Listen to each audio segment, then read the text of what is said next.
Today on Good Morning Maine, the State House was absolutely packed yesterday in Augusta, full of hundreds of people advocating for and against gun control. And all of this was disrupted by a bomb threat which forced an evacuation. Plus, Maine's yellow flag law was utilized yesterday to take a man in for a mental health and substance abuse evaluation after he allegedly opened fire in his home. And all the latest in former President Donald Trump's appeal process to be on the GOP primary ballot.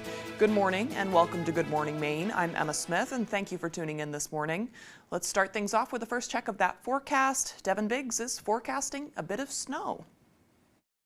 Alrighty, happy Thursday. We have some advisories along the coast, some small craft advisories up until 1 p.m. as we head towards your Friday. Gale warnings also posted until 7 a.m. Friday as well, though. We're going to be watching for some active surf that will be taking place at least through early Friday and even parts of Friday afternoon as well. Meanwhile, though, on land, we are watching some snow that has been developing after this morning in a few spots, though. We're seeing a few returns showing up on the radar. Chances for snow will continue on and off as we do move forward in time today. But notice by this afternoon, though, things will start to back off just a bit. Here's a bigger picture, though. There's a snow developing there, watching it from the west going toward the east. And again, we'll have our turn for snow today, but we'll start to back off later on this afternoon and into the evening time frame. Notice, so by this afternoon, the clouds begin to break up, but it will remain breezy as well, but will be mostly clear coming up later on tonight. As for the wind, not too bad, though, roughly at around 5 miles per hour for now, but it will be increasing up to 15, even 20 miles per hour later on today, and it will remain breezy again as we head towards tomorrow as well. So overall for today, we'll see upper 30s snow showers and decreasing clouds late, in the northwest wind getting up to around 20 miles per hour. By tonight, lower teens, getting chilly out there, mostly clear and breezy. Northwest wind gusting up to around 25 miles per hour at times. For tomorrow, middle 20s, mostly sunny and breezy. Northwest wind getting up to around 25 miles per hour. Hourly forecast for the rest of the morning and afternoon period, we'll have some clouds and some snow showers out there with temperatures in the 30s. Your full 5-day forecast is coming up.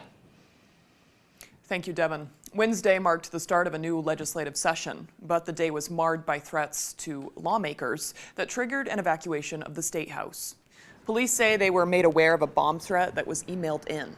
It turned out to be a hoax, one that also affected at least 11 other state capitals across the country, in what officials are calling a wide-scale threat event.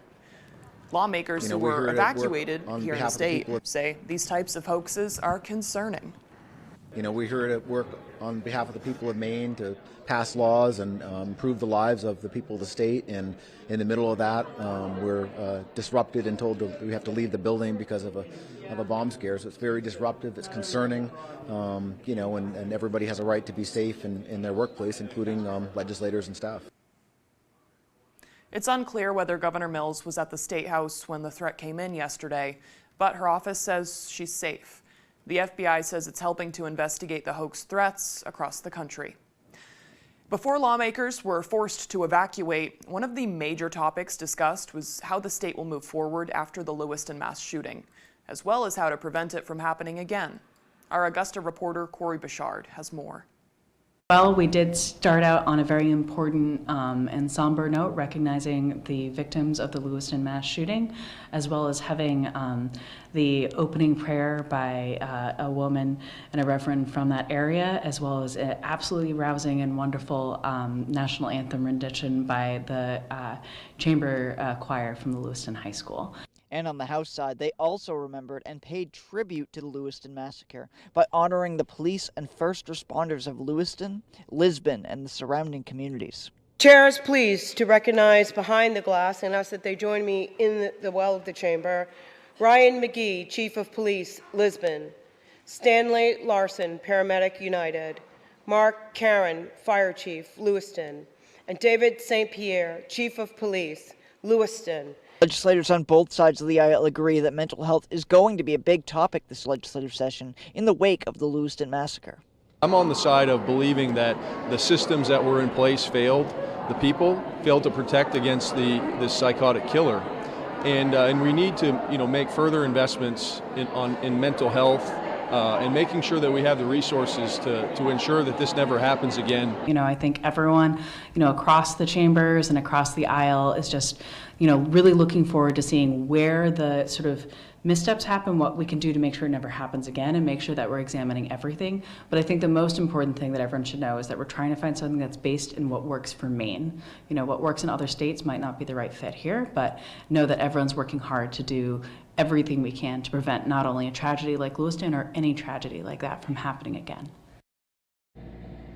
And after the morning session, but of course before the State House was evacuated, the legislators got right to work and then meeting with committees and discussing topics such as that mental health, online gambling, and housing, just to name a few of the topics that we're going to be following this legislative session. Now, this is a shorter legislative session where they are set to adjourn April 17th. So it's just under 3 months, just about 3 months away. So we're going to be watching to see what they can do in these 3 months. Hundreds of gun control advocates filled the State House Wednesday to rally for what they're calling common sense gun reforms.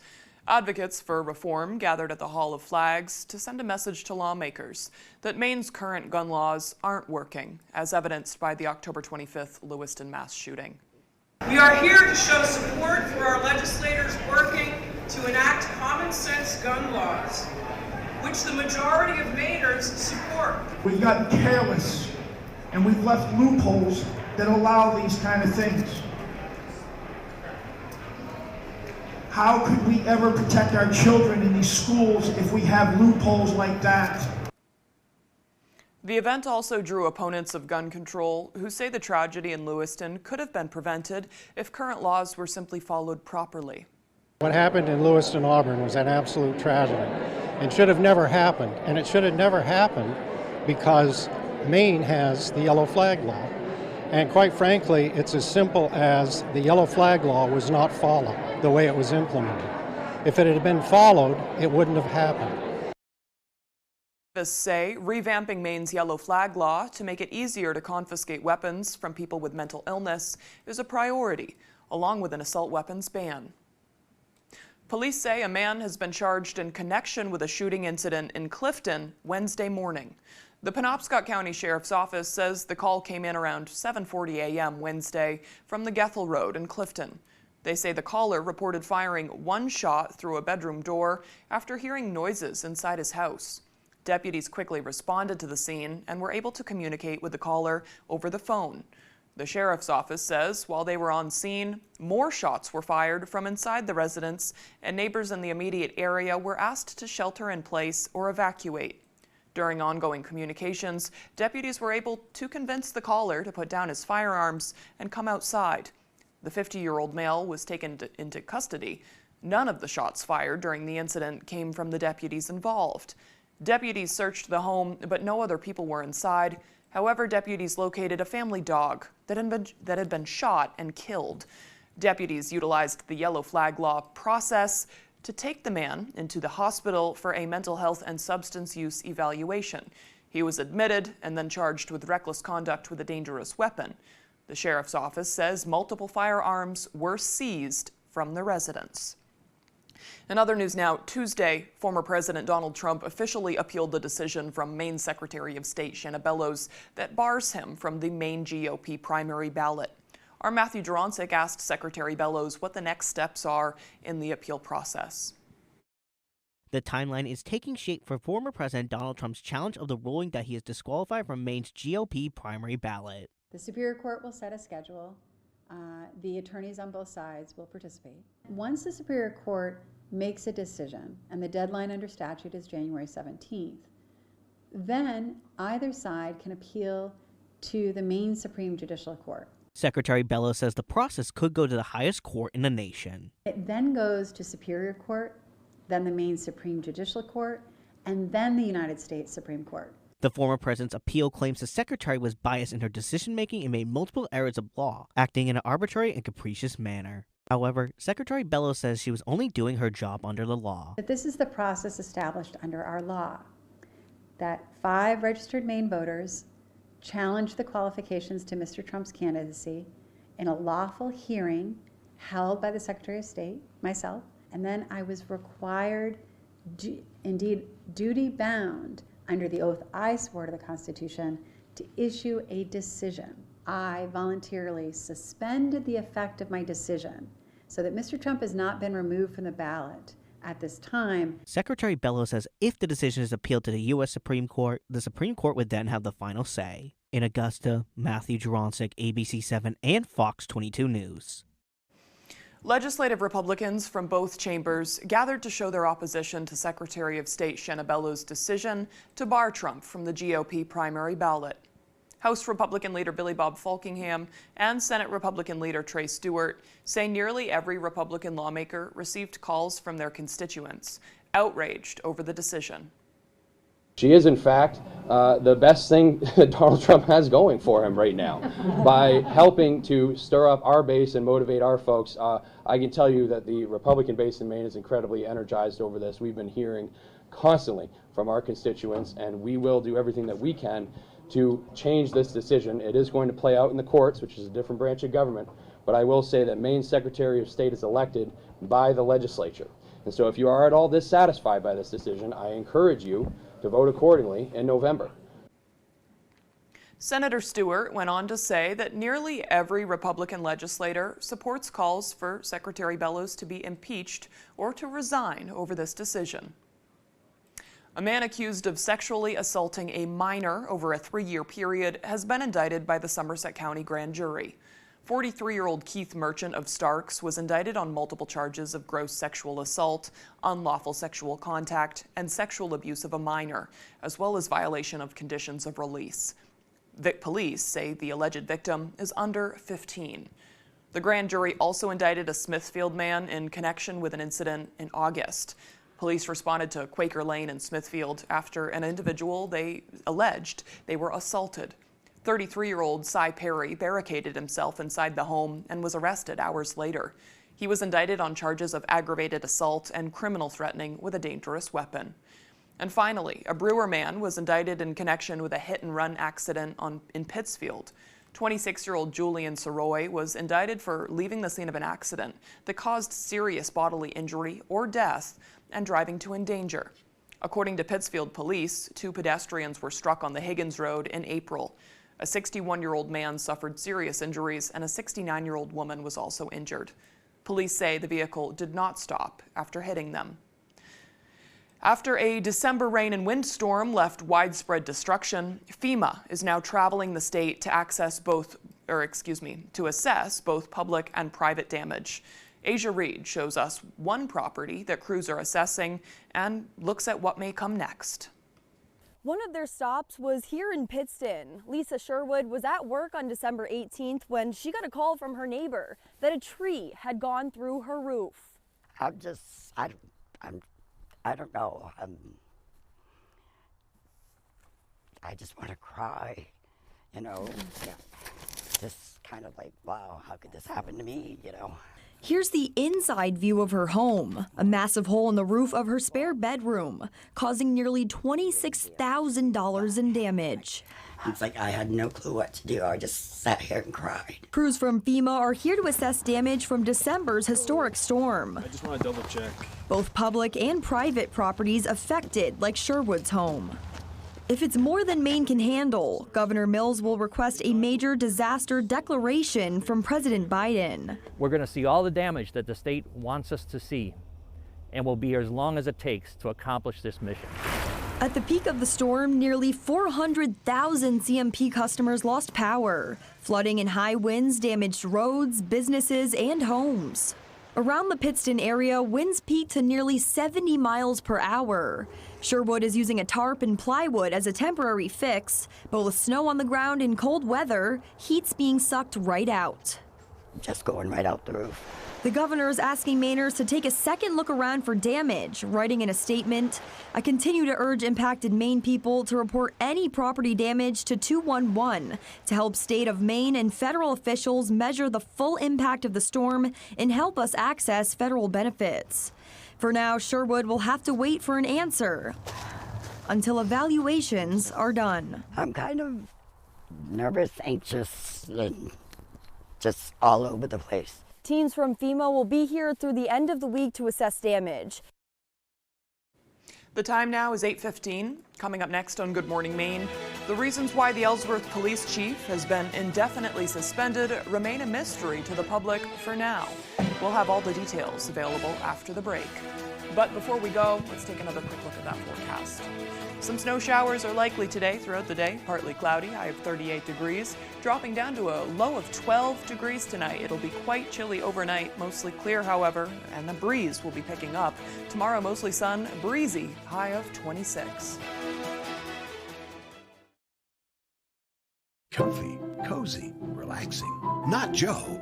Joe's Furniture. Joe's Furniture Warehouse in Newport is the place to find rockers, recliners, sofas, and easy chairs. Quality furniture, affordable prices. Not your average Joe. Joe's Furniture Warehouse, Grogan Avenue in Newport. As a new parent, you find a chance to sleep anywhere you can. But for your baby, a crib, bassinet, or play yard with a firm mattress is the only safe place for them to sleep. Anywhere else could be dangerous. Follow the ABCs of safe sleep. Babies should be alone, on their back, in a clean, clear crib. Learn more safe sleep practices at safesleepforme.org. Brandywine Graphics makes it easy. We are the top source for screen printing, embroidery, branded merchandise, and direct-to-garment printing. With 25 years experience, state-of-the-art equipment, and a commitment to excellence, why trust your apparel products with anyone else? And now, Brandywine Graphics can easily launch online stores for your school or organization. Simply design your products from brands like Eddie Bauer, Carhartt, and more. Share the link and we'll do the rest. Like we said, Brandywine Graphics makes it easy. Find out more at brandywinegraphics.com or at our Hamden location. Durable, sturdy, stylish. Not Joe. Joe's Furniture. Joe's Furniture Warehouse in Newport is the place to find solid wood, built to last, made in Maine dressers, bureaus, and nightstands. Not your average Joe. Joe's Furniture Warehouse, Grogan Avenue in Newport. For the first half of his life, Ed Bushy hid his inability to read from everyone until a crisis led him to confront his secret. So he called literacy volunteers at Bangor. He got a tutor, and he learned to read. For the rest of his life, Ed promoted literacy to anyone who would listen. Ed's granddaughter, Kayla, was listening. Her grandfather's story inspired her to volunteer as a literacy tutor. Like Kayla, you can help us reach and teach people like Ed. The need is great, especially now. Become a tutor with literacy volunteers today.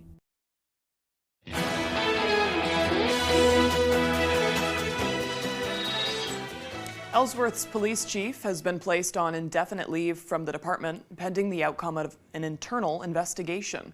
Our Grace Blanchard tells us what we know at this time. As of Wednesday, December 27th, Ellsworth Police Chief Glenn Mosier has been placed on leave from his role with the department. Mosier, who also serves as the city manager for Ellsworth, has been police chief since 2017. Due to Mosier's dual role as city manager and police chief, Deputy Chief Troy Byers has been managing the day-to-day operations of the department. Byers declined to comment on Mosier's employment status or the investigation, but did confirm that he will be continuing to oversee operations. Mosier was also named president of the Maine Police Chiefs Association in November of this past year. Executive Director Edward Tolan confirmed that Mosier has asked for a temporary leave of absence from his role as president. Tolan says the executive committee granted the leave Wednesday morning in an executive session, and Auburn Police Chief Jason Moen has taken role as acting president. Glenn Mosier has been a public servant for the city of Ellsworth for decades. Although Mosier's length of leave from the police department is unclear, he will continue to serve in his role as the city manager. Mosier said in a statement, quote, "While this recent situation is upsetting and I am hopeful for a quick resolution, I am committed to serving the city of Ellsworth as city manager to the best of my ability. I appreciate your support and kindness during this trying time." As for the investigation, at this point there have been no details given as to why Mosier has been placed on leave, and it is unclear how long the investigation will take. In Ellsworth, Grace Blanchard for ABC 7 and Fox 22 News. The next Ellsworth City Council meeting will be next week, where we hope to find out more information. In other news now, members of the Maine Long-Term Care Program and other stakeholders gathered at the State House on Wednesday, calling on lawmakers to support nursing homes. The meeting highlighted issues within the nursing home sector and served as a call to action to strengthen access to care for older and disabled residents. According to the Maine Healthcare Association, 23 Maine nursing homes have closed in the past 10 years, 9 of those just since 2020. With Maine being one of the country's oldest states in terms of its population, Members of the long-term care program are asking lawmakers to provide additional funding to help keep the state's nursing homes afloat. We would urge this legislature to take action ensuring that the Extraordinary Circumstances Allowance Program receive continued funding to assist those facilities at risk. We urge that sufficient funding be provided to support the remaining facilities to prevent more closures.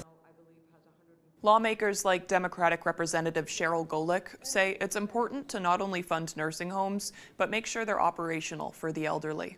We need to really start thinking outside of the box of how we're going to get to that workforce shortage, because it's really affecting a lot of very important industries.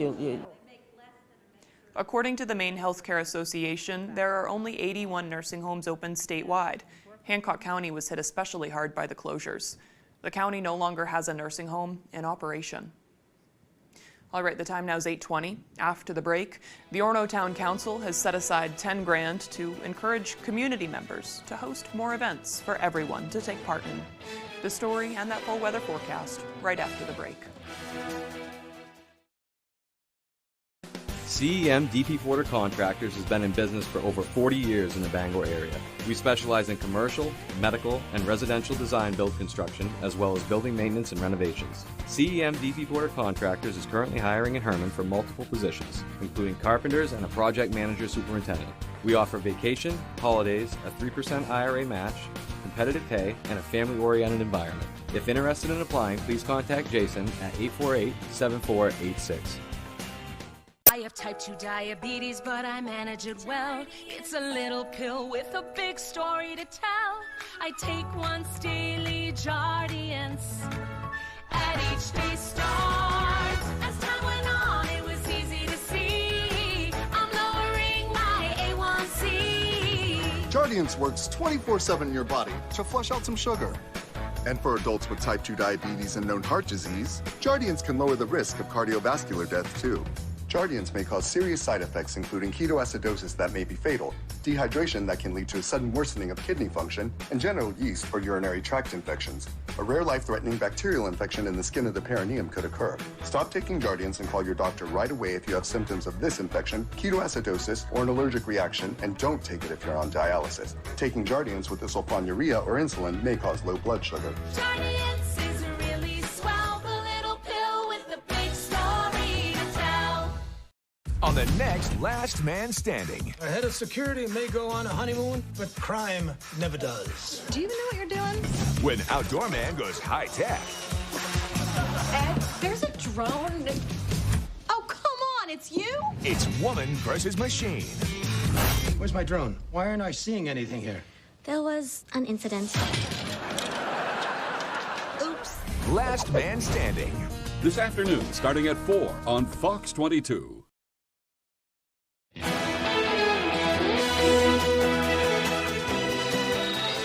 The Orono Town Council has set aside $10,000 for an initiative that aims to get community members more involved in hosting events.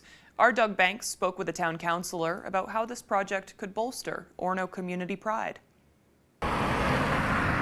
It's called a mini grant program, but the impact it'll have on Orono will not be small. We didn't want a couple $100 to get in the way of somebody's great idea becoming something that can bring the community together. Orono Town Council has begun reviewing applications from organizations or community members with proposals for programs or events that would benefit the community. This is a brand new initiative. We funded it in our budget that we passed back in June. So we are now spreading the word and getting our first grants out to people and encouraging people to come forward with their ideas about what we can do to get new programs, new ideas off the ground that can create more capacity for community building. Their first mini grant event will take place on Sunday during a community potluck gathering. For our first mini grant program, we're funding storytelling and music about our Wabanaki culture. I think it's a great first step for this program. Demerit and others envision seeing this program grow, where one event today could spark an annual celebration. We want to make it clear to people that their voice matters in Orono, that if they have an idea in Orono, that the town wants to be a partner in making it a reality. In Orono, Doug Banks, ABC 7 and Fox 22 News. Sounds like a good idea. The time now is 8:24. Let's get a full look at that forecast with meteorologist Devin Biggs. Alrighty, happy Thursday. A small craft advisory is up until 1 p.m. Friday for the highlighted areas right about in here. This different shade of pink here is actually a gale warning. It's up until 7 a.m. Friday. Active surf will be common between now and as we head towards your Friday. Things will become a little bit more active later on today as well. For now, we're not too bad though, at around 1 to 2 feet. So kind of the calm before the storm. Some gusty winds will be moving in throughout the daytime period today and again tonight. And so that's why we're watching for active surf along the coast, and that's why those advisories are posted.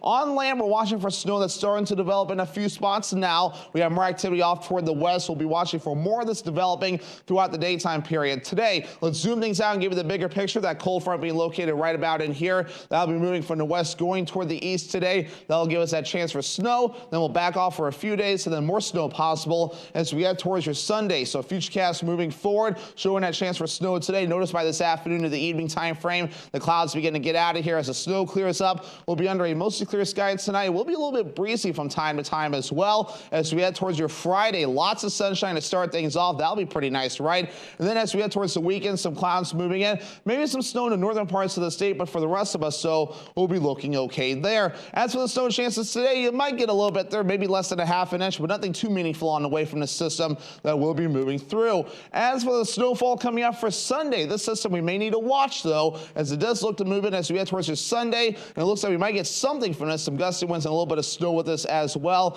as we head towards your Sunday. So a few days to watch this yet, but this may cause a few travel issues though for the weekend, so we'll need to keep an eye on that though as it does develop, but we'll be out of here as we head towards your Monday. Otherwise, so let's talk about some temperatures real quick. We've been above normal recently, and yesterday we were above normal again, had around 36 degrees, had 6 degrees above normal. As our average high temperature is now 29 degrees, we'll be in the upper 30s today. Middle 20s Friday, then we're back in the lower to middle 20s Saturday and a Sunday, lower 30s again Monday, middle 20s Tuesday. There is a warm up by Wednesday as we're back in the lower 40s. So for today, upper 30s, snow showers and decreasing clouds late with that northwest wind getting up to about 20 miles per hour. Later on tonight, lower teens, mostly clear and breezy out there. Northwest wind getting up to around 25 miles per hour. But as we head towards tomorrow, though, again, mostly sunny, highs in the middle 20s, breezy as well. Northwest wind getting up to about 25 miles per hour. Alrighty, here's looking at extended forecast. So mostly cloudy on Saturday with highs in the lower 20s. More snow showers Sunday, highs in the mid 20s, and lower 30s by Monday with a mostly sunny sky.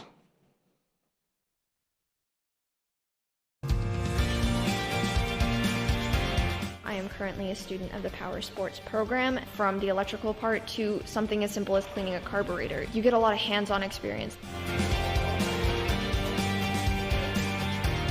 Maine Commercial Solar offers a variety of services including solar systems design, sales, maintenance, and installation. Maine Commercial Solar can help you with existing or new systems. We offer packages for installation by others, or we can help you build your own solar array, smaller residential, or anything in between. Maine Commercial Solar is currently hiring in Herman for multiple positions. We offer competitive pay, a 3% IRA match, vacation, holiday time, and a family-oriented environment. If interested, please call Jason at 848-7486.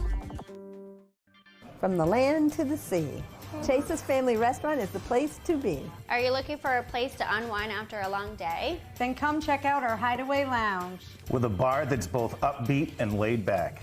And it's the perfect atmosphere for anyone who wants to unwind after work. Or kick it up for the weekends with daily drink specials and a full dinner menu. You can fill up on a good time any night of the week. Thank you for being a part of our family. Here at Chase's Family Restaurant.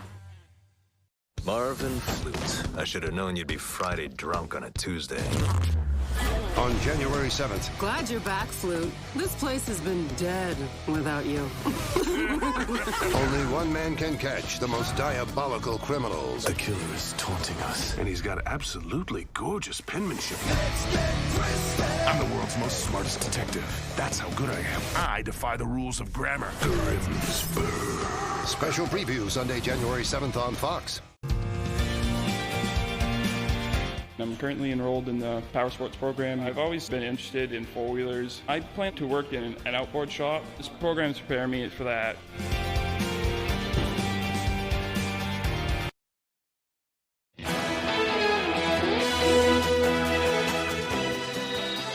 Now to the Jeffrey Epstein documents. The names of several people connected to the disgraced financier and sex offender were unsealed last night. The names in those documents include Bill Clinton and Prince Andrew. ABC's Andrew Dimbert has the latest. This morning, we're learning why attorneys wanted to depose former President Clinton in a now settled defamation case relating to allegations against sex offender Jeffrey Epstein and his one-time paramour, Ghislaine Maxwell. We know that Clinton has been publicly associated with Epstein before. The first batch of previously sealed court documents related to Epstein were made public last night. One from a lawsuit filed by Virginia Gouffre. She's one of the women who say they were abused at Epstein's home in Florida, New York, and on a private Caribbean island. Gouffre's attorneys sought to depose Clinton as part of her 2016 lawsuit against Epstein's former girlfriend, Ghislaine Maxwell, because her attorneys argued Clinton is a key person who can provide information about his close relationship with Maxwell and Epstein and disapprove Maxwell's claims. This is just the first of what's coming out about these names that have been associated with Jeffrey Epstein for a long time. Gouffre made no allegations of wrongdoing against Clinton, contradicting a previous claim when she said she flew with Clinton and the Secret Service in a helicopter. According to Maxwell's unsealed deposition, she said the allegations that Clinton had dinner on Epstein's private island were 100% false. Without Virginia Gouffre's lawsuit, this stuff wouldn't have been exchanged because it was relevant to the claims, and now the court has decided there's no good basis to keep this stuff under wraps from the public. After Epstein's arrest in 2019, a Clinton spokesperson denied the former president knew about Epstein's crimes, denied Clinton was ever on Epstein's island, and said Clinton had not communicated with Epstein in more than a decade. Also in the documents, deposition from a witness who said she met Michael Jackson and magician David Copperfield during her time with Epstein. Epstein died in jail while awaiting trial on sex trafficking charges in 2019. His death was ruled a suicide. Andrew Dimbert, ABC News, New York. Maxwell was convicted of sex trafficking and other crimes for helping Epstein abuse teen girls. She's serving a 20-year sentence, which she's appealing. In a statement overnight, her lawyers said she has consistently and vehemently maintained her innocence. And now on to the latest on the Iranian blasts that killed dozens of people. Iranian officials say 2 bombs exploded and killed more than 100 people at a ceremony for a prominent Iranian general. It was the deadliest attack to target Iran in over 40 years. ABC's Ika Jachi is in Washington with the latest. The Biden administration saying it's likely ISIS behind the 2 explosions, triggering panic on the streets of a crowded Iranian city. The 2 powerful bombs detonating during a ceremony marking the death of Iran's former top general Qasem Soleimani, killed 4 years ago by a U.S. drone strike and considered the mastermind behind an Iranian-backed network of militia groups that included Hamas and Hezbollah. The scene outside a local hospital chaotic as the wounded are frantically lifted down from emergency vehicles and pushed into the hospital on stretchers. Officials say the bombs were placed in backpacks and detonated remotely, the attack killing scores of people and wounding over 200 more, the largest in that country in more than 40 years. Iranian officials immediately accusing Israel and, quote, criminal America of the attacks, saying Israel will pay the price. U.S. officials denying involvement. I'm not going to speak for another nation. I would just tell you that we have no indication that Israel was in any way involved in this. The attack comes just 1 day after officials say an Israeli drone targeted and killed a top Hamas official, Saleh al-Aruri, in Lebanon, raising fears of a wider war in the region. We remain incredibly concerned, as we have been from the outset of this conflict, about the risk of the conflict spreading into other fronts. Hezbollah's top leader calling the strike a serious and heinous crime that will not go without punishment. U.S. officials say they were not told in advance of the strike. Ika Jachi, ABC News, Washington. Russia and Ukraine exchange hundreds of prisoners of war as part of a deal brokered by the United Arab Emirates. It's the biggest single release of captives since Russia invaded Ukraine in February of 2022. This video appears to show more than 200 Russian troops returning home. Ukraine says 230 of its war prisoners returned home.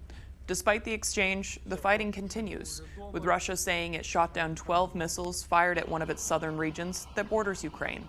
Meanwhile, Russia has intensified its long-range attacks on Ukrainian cities. Coming up in the second half of the newscast, there are 3 viruses making up what health officials are calling the triple-demic. And they aren't RSV or COVID. We'll have the details as Good Morning Maine continues. Behind every keepsake, there's a memory. Behind every photo, there's a story.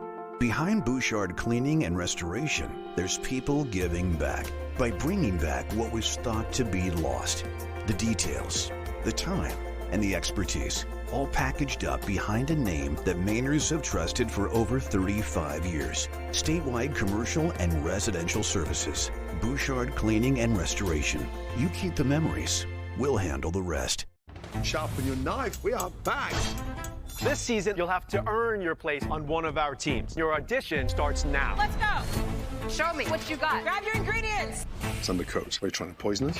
Not everyone will make it on one of our teams. We need the best. You want to get to that top kitchen. I have got to fight. And I'm not going home. It's like gladiators out there. We need a medic. First member of Team Ramsey. Team Arrington. Team Blaze. Is the season premiere of Next Level Chef, January 28th on Fox. You're watching Fox 22, Bangor.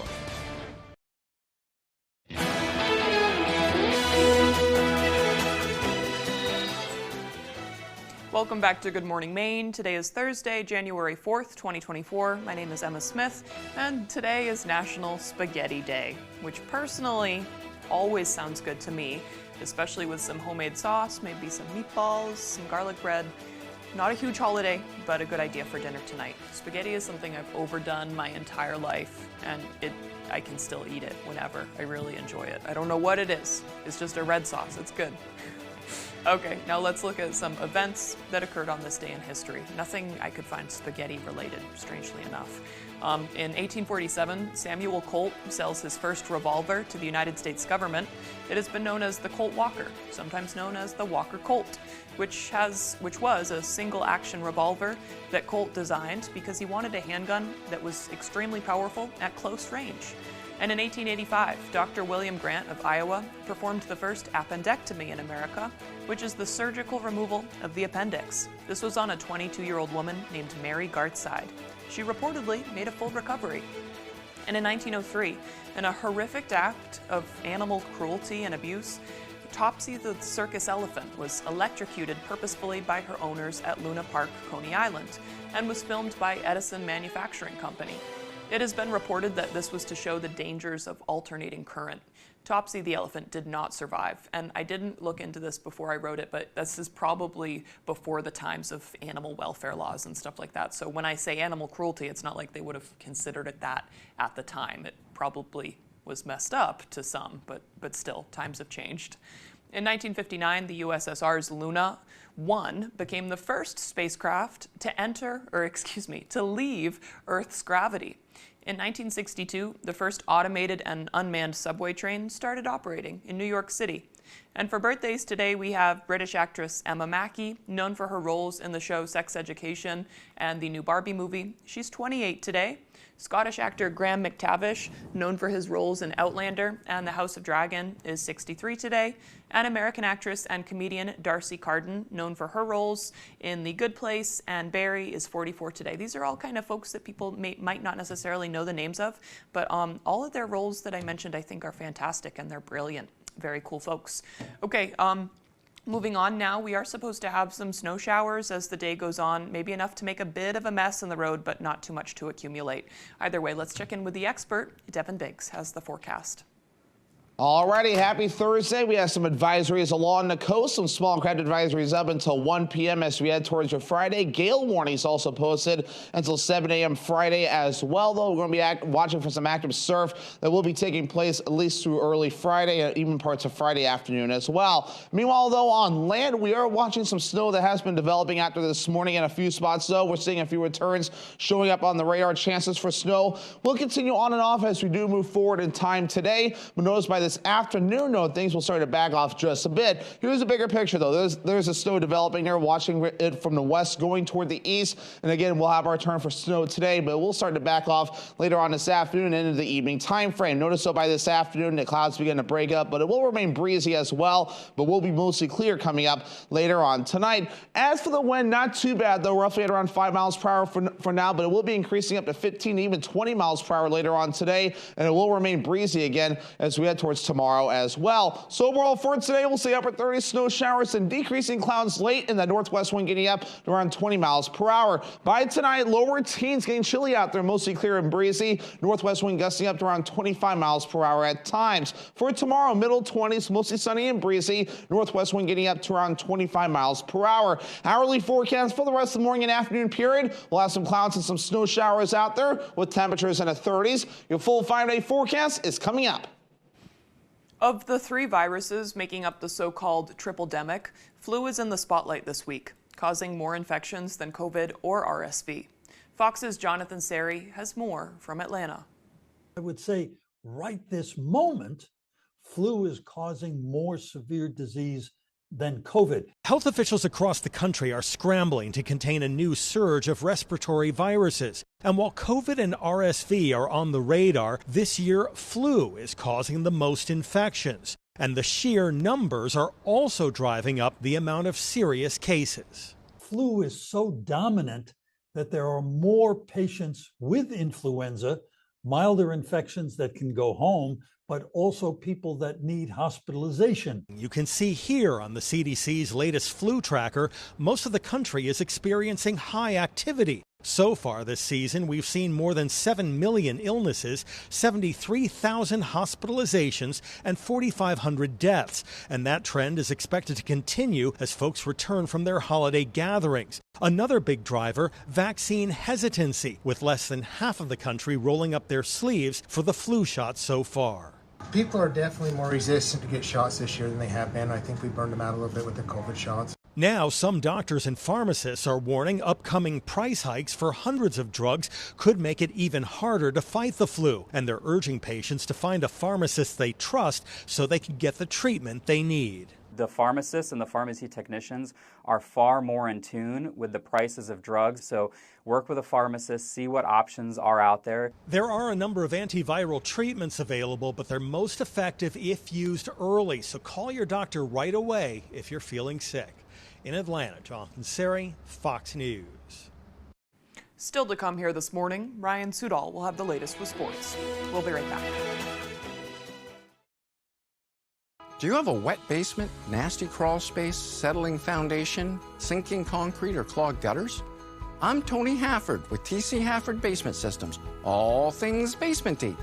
For over 30 years, thousands of homeowners throughout Maine and southeastern New Hampshire have trusted TC Hafford.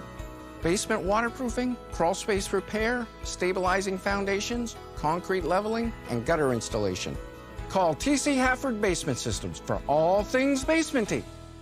Come bowl a few games here at Bangor Brewer Bowling Lanes. We're one of the only Candlepin bowling alley centers in Maine, conveniently located in the heart of Brewer. You always have the opportunity to simply bowl for fun. However, you can also join a league. We have youth leagues, adult and senior leagues. Now don't forget, we also host birthday parties for under $100, and gift certificates are also available. Give us a call right away at 989-3798 to make reservations for your birthday party today. Brandywine Graphics makes it easy. We are the top source for screen printing, embroidery, branded merchandise, and direct-to-garment printing. With 25 years experience, state-of-the-art equipment, and a commitment to excellence, why trust your apparel products with anyone else? And now, Brandywine Graphics can easily launch online stores for your school or organization. Simply design your products from brands like Eddie Bauer, Carhartt, and more. Share the link and we'll do the rest. Like we said, Brandywine Graphics makes it easy. Find out more at brandywinegraphics.com or at our Hamden location. This is Sheldon Cooper's theory of relativity. All right. F is family. We have family business to discuss. We're getting a puppy? No. Then I'm not sure I care. X is love. Sweet dreams. Love you. Love you too, because you're my mom. Young Sheldon 5 times a week. On Fox 22. I want to be in the top 5. I've worked so hard to get here. I've got some bad news for you. 7 of you and only 5 black jackets. Hell's Kitchen returns tonight on Fox.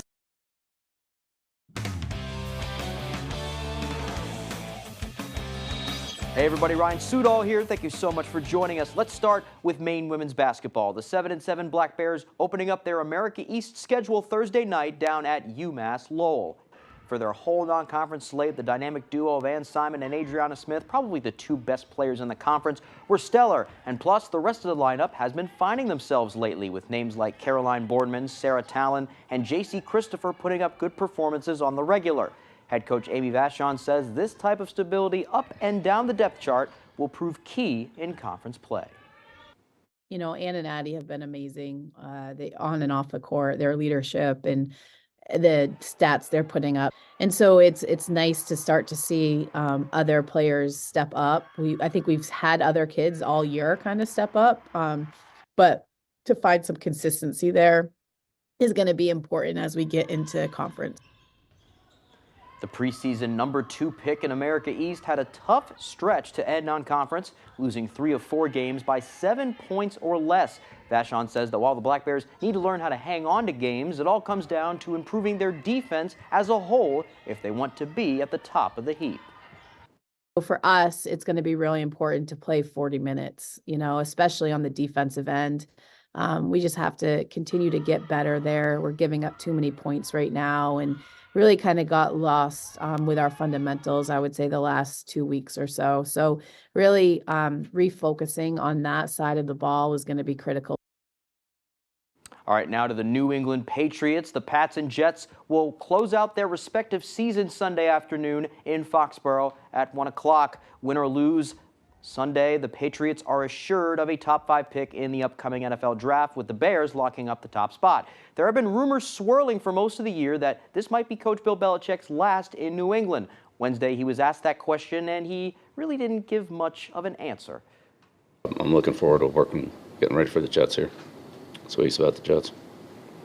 Last week was about Buffalo. Week before that was about Denver. It's Belichick. What else do you think he'd say? Now to the Boston Bruins. After losing 5 of 6 games, the Bees on a roll now, winning their 4th straight game Tuesday against the Columbus Blue Jackets.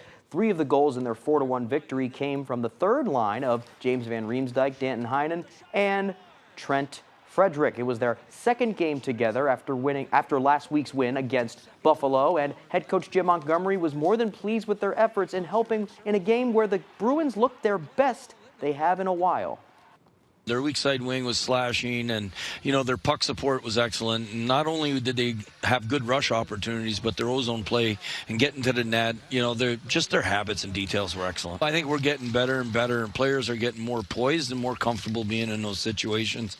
And I thought tonight was the best of the 4.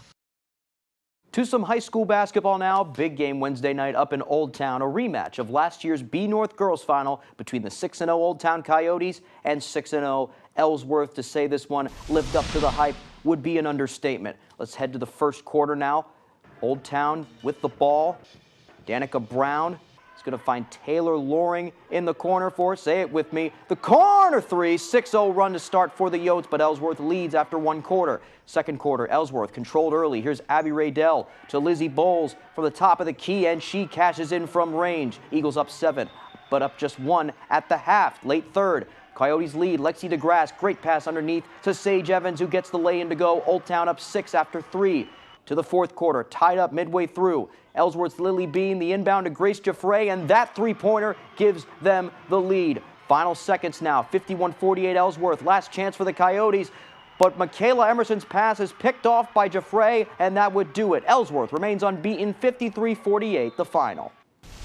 Okay, early on in the night, some boys action over at the Cross Center. Holton against John Bapps, looking for their first win of the year are the Crusaders. First quarter, Bapps leading Tristan Martin to Colby Haggerty from range, and he drills it. He was money all game. Later, Isaac Robichaud on the break, up ahead to Martin, and watch this sweet lay-in with the left hand off glass. Nice. Bapps up big after 1. Second quarter, Holton getting on the board here. Thaden Gentle finds Isaiah Irvin, and he nails the jumper from the elbow. Finally, Crusaders again. Elmer Robichaud finding Isaac underneath, and he gets the lay-in to go and 1. Holton, a great comeback attempt, but Bapps hangs on 50-41 for their first win. Okay, that's all the time we have for sports. We'll be right back after the break.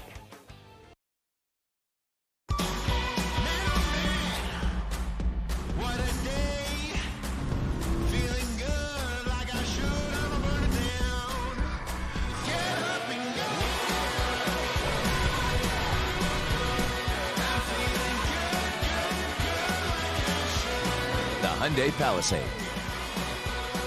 The Palisade comes standard with complimentary maintenance and America's best warranty. Visit your local Hyundai dealer today.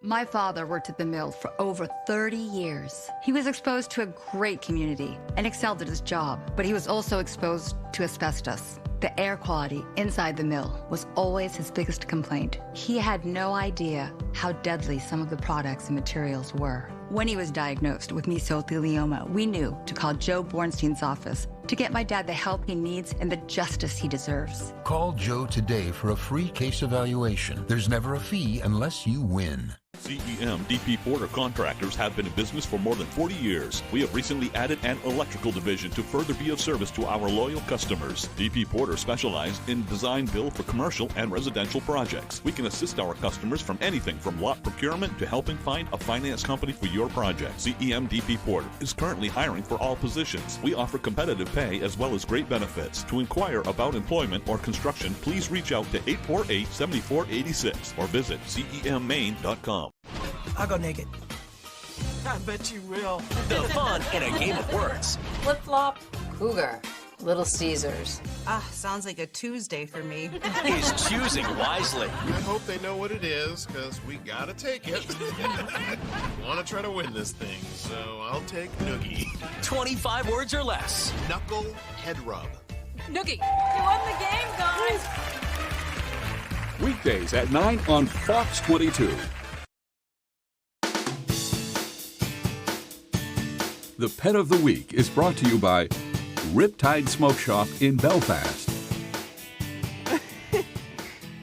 Welcome back to Good Morning Maine. We're here with Catherine Ravenscraft and our Pet of the Week from Bangor Humane Society. Catherine, thanks for joining us. Good morning. Thank you. Of course. It's nice to be back after the holidays. I know. It's kind of been a minute. This is great. It has. And we have a fluffy, beautiful black and white kitty here. Who is this? We do. So this is Billy. He's being a little bit shy. Oh, Billy. I don't know if we can see him.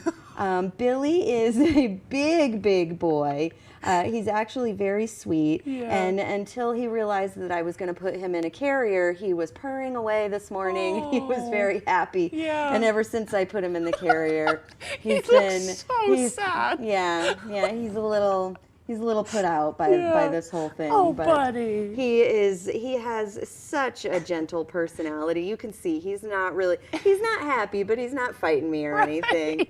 Oh, that's so sweet. So Billy's story is, and I'm sorry, I cannot remember how old he is. I think he's 4 or 5. Yep. But Billy actually came to us in 2020, and he was adopted almost immediately. And then, unfortunately, his owner recently passed away. Aww. So he was in a home for a good 2 or 3 years, and now he's back with us because, yeah. And what makes Billy really special is that he also has FIV. He loves to be in a box. Let's see if maybe this will make him feel a little more comfortable.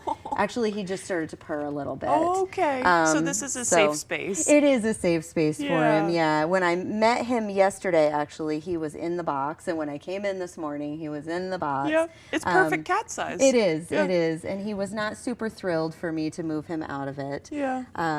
But he does have FIV. And for folks that aren't familiar with that, it's a feline immunovirus deficiency. And it just means that he can be a little more susceptible to illnesses than other cats. And it also means that he either needs to go home with cats who already have FIV, or he needs to be the only cat in the home. And there's a lot of cats with FIV. I mean, you see them all the time in the shelter. We really do. If you want a multiple cat household and you want to accept a cat who especially needs a home, this seems like a great option. It really is. Yeah, exactly. And honestly, there are a lot of folks who focus on FIV cats because once you get one cat, it's kind of just easier to stick with FIV cats. Then you never have to have just one. Right. Oh, he's completely hiding. You can't see, but he did have his whole face right in the corner of the box. He's not pleased about this, but really the primary way that cats get it is the same way that humans get HIV. It's through the transfer of fluids. Right. They can't get it from rubbing up against other cats or sharing food. It's usually caused from a deep bite. Yeah. But just to be on the safe side, because it can make them more susceptible and a little more vulnerable, that's why we put the rules, either all FIV cats at home or he's the only one. Right. Yeah. So do you test all the cats that come in for FIV? We do, yeah. And sometimes it can be obvious. Sometimes we get a stray cat in particular who looks like they're in pretty rough shape. Yeah. And we go, we have a hunch. Right. And then other times we have very healthy looking cats like Billy. He's a bruiser. And, you know, it's not until we do that test that we know, or they come in and we have some sort of medical background on them. So. Well, he's a gentle giant. He really is. He really is. He's just looking for a home where he can hang out and you can eat nachos and he can eat canned food and he's watch a wet movies. food man. Yeah, Oh. well, they all are. Yeah, right? they are. You just need a good lap to chill on. He does. Oh, He okay. does. I'm sure he'll find that soon. I hope so, yeah. Catherine, thanks for joining us Thank this morning. you. We'll send it over to Devin Biggs. Or, no, excuse me, I'm wrong. We're going to take a quick look at that forecast, just the 2-day here. Snow showers are likely throughout the day today, partly cloudy, high of 38 degrees, so not as chilly as yesterday. Tonight, though, quite chilly, mostly clear, breezy, low of 12 degrees. Tomorrow, high of 26. Wear your extra heavy coat tomorrow, mostly sunny and breezy. We'll be right back. Great Scott! This is Green Bear 420 in 2010. What kind of trip is this? I gotta get back to 2023. Wait, it's 2015. So much has changed. In 2023, we had a lot more glass, t-shirts, and novelties. It's gonna take a bolt of lightning to get me home. Finally, home at last. Now Green Bear 420, Green Bear Green Care is bigger and better than ever. To be continued. With the University of Maine System Education, graduates are soaring to new heights in careers that improve all of our lives. UMS graduates are working in our woods, preserving these giants for future generations, providing life-saving care to our most fragile, and shaping policy to advance democracy for all of us. The University of Maine System, setting students on the path to success. Looking for big fitness energy this year? Join Planet Fitness. Now through January 12th, save $5 a month during the Big Fitness Energy Sale. When you join for 24 cents down and just $10 a month. Cancel anytime. That's a savings of $60 per year. Never intimidating. Always free fitness training. Equipment for every workout. Don't miss out. Join the judgment-free zone today and get energized for 24 cents down, $10 a month. Cancel anytime. Deal ends Friday, January 12th. Arby High is now in session. Today's subjects: biology. Name an animal with the long neck. Dinosaur, long neck, yeah. Let me ask you something. When the last time you seen one? Anatomy. Name a part of Steve Harvey that a woman might want to kiss. Your six-pack. The six-pack. Does she know who Steve Harvey is? You got to dig for it, but it's in there. Get schooled with Family Feud. Weeknights at 7 on Fox 22.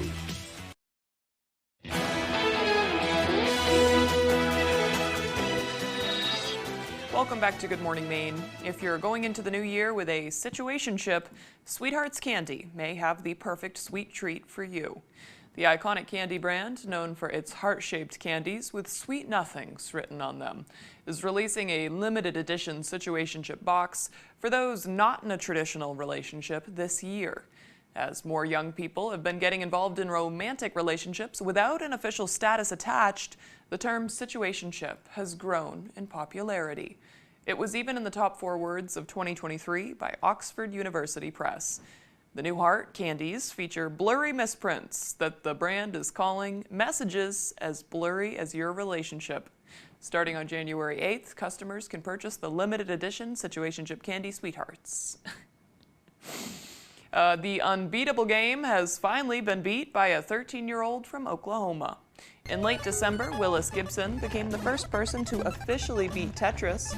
He did this by making it to a, quote, kill screen where the game glitches and crashes. This feat is impressive as the Nintendo game has long been thought of as unbeatable. I love his reaction. I love it. It's like the man first walking on the moon, but it's just Tetris. and a 13-year-old boy. Okay, looks like we're about out of time for now. If you missed anything, you can head to foxbangor.com. Thank you so much for joining us. You can stay tuned for 25 words or less. That's next on Fox 22. Have a great day.